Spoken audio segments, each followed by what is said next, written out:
Good morning friends and family, কেমন আছো তোমরা সবাই? আশা করি তোমরা সবাই খুব খুব খুব ভালো আছো এবং ভগবানের আশীর্বাদে আমিও খুব ভালো আছি।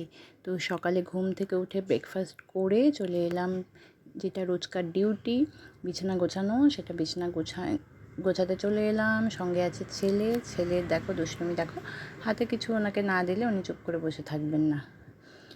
আর এই বিছানা গোছাতে গোছাতে মশারিটা আমি জানো ভাঁজ করতে আমার বড্ড আলসি, মশারি ভাঁজ করতে ইচ্ছে করে না। তো যাই হোক, কোনো মতে বিছানাটা গোছালাম, গুছিয়ে নিয়ে এই দেখো ছেলে এখন ওখানে দাঁড়াতে যাচ্ছে, ও এখানে জানলাটার সামনে দাঁড়াতেও খুব ভালোবাসে। তো আস্তে আস্তে বিছানাটা পরিষ্কার করে নিয়ে আমাকে রান্নাঘরে যেতে হবে। আজকে প্রায় 7 দিন বৃষ্টি হওয়ার পর আজকে বেশ ওয়েদারটা বেশ চকচকা হয়েছে, রোদ উঠেছে বেশ ভালো। ভাবছি কিছু জামা কাপড় কাচবো। তো বিছানা গুছিয়ে ওকে ওর ঠাম্মির কাছে রেখে আমাকে রান্নাঘরে চলে যেতে হবে। দিয়ে দিলাম ঠাম্মির কাছে, কিছুক্ষণ থাকুক, যতক্ষণ থাকে আমি গিয়ে দেখি কি রান্নার ব্যবস্থা করা যায়। ভাবছি একটা ডাল তো করতেই হবে, সাথে একটা সবজি। মাছ তো নেই, ডাল করব, সবজি করব, মাছ নেই, তবে মাছের ডিম আছে, সেটাকে বড়া করে তরকারি করব ভাবছি। আর আমাদের গাছে প্রচুর আম হয়েছে এবার, আর আমগুলো খুব মিষ্টি। দোকানে আম যতটা না মিষ্টি হয়, আমাদের খুব আমগুলো মিষ্টি, খেতে খুব টেস্ট। আর এদিকে কালকের কিছু তরকারি আছে, সেটা জাল করে রাখছি, সকালে কোনো খাওয়া হয়ে যাবে। বলেছিলাম আমের কথা, এরকম আম আমার কাটা হয়ে গেছে, আম পিস পিস করে কেটে রেখেছি। এখান থেকে চামচ দিয়ে তুলে তুলে খাওয়া হবে। আর উনি আমার হাজব্যান্ড মাছ নিয়ে এসছে এই টাইমের মধ্যে। মাছটা করবো না, তবে ক্লিন করে ফ্রিজে রেখে দেবো। আর রান্না করতে করতে ফাঁকে ফাঁকে ছেলের সমস্ত কিছুই করতে হয়। তো ওকে স্নান করিয়ে রেখেছি, স্নান করিয়ে ঘুম পাড়িয়ে আবার আমি বাকি কাজগুলো আমাকে করতে যেতে হয়। তো ঘুম পাড়িয়ে চলে গেলাম, একটু বারান্দায় গেলাম, দেখি বেশ ভালো রোদ উঠেছে, ওয়েদারটা খুব সুন্দর।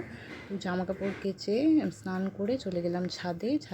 আগেও সকালেও কিছু কাচা হয়েছে, সেগুলো আধ শুকনো হয়েছে, যেগুলো একদম পুরো শুকিয়ে গেছে সেগুলো তুলে ভেজাগুলো মেললাম। তবে বর্ষাকাল তো, প্রতিটা বাঙালির ছাদের মনে হয় একই অবস্থা, যখন তখন বৃষ্টিও নামতে পারে, বলা যায় না।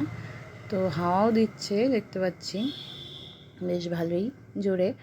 তো এখন জামা কাপড়গুলো মেলে আমাকে চলে যেতে হবে। লাঞ্চের টাইমও বেশ বেলাই হয়ে গেল, 3টা সাড়ে 3টা বাজে।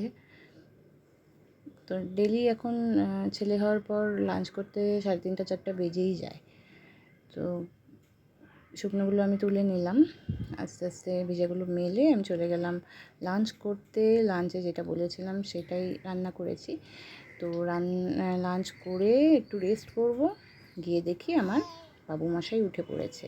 তো এখন আর রেস্ট করার কোনো, এখন যেহেতু হামাগুড়ি দিতে শিখেছে, রেস্ট করা যায় না। ওকে তুলে কিছু খাইয়ে দিয়ে একটু সুজি খাওয়ালাম, সুজি খাইয়ে চলে গেলাম আমি ছাদে চলে গেলাম।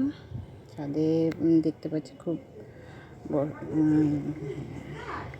বর্ষা বেশ কালো হয়েছে মেঘটা, যে কোনো সময় বৃষ্টি নামতে পারে। আর ব্লগটা কন্টিনিউ করিনি, সন্ধেবেলা চা খেলাম, চা খেয়ে টায়ার্ড হয়ে গেছিলাম পুরো, আর ব্লগ করতে ইচ্ছে করছিল না। তো আজকের ব্লগটা এইটুকুই কন্টিনিউ করলাম। সবাই ভালো থেকো এবং চ্যানেলটার পাশে থেকো, সাবস্ক্রাইব করো, লাইক করো, কমেন্ট করো, শেয়ার করো।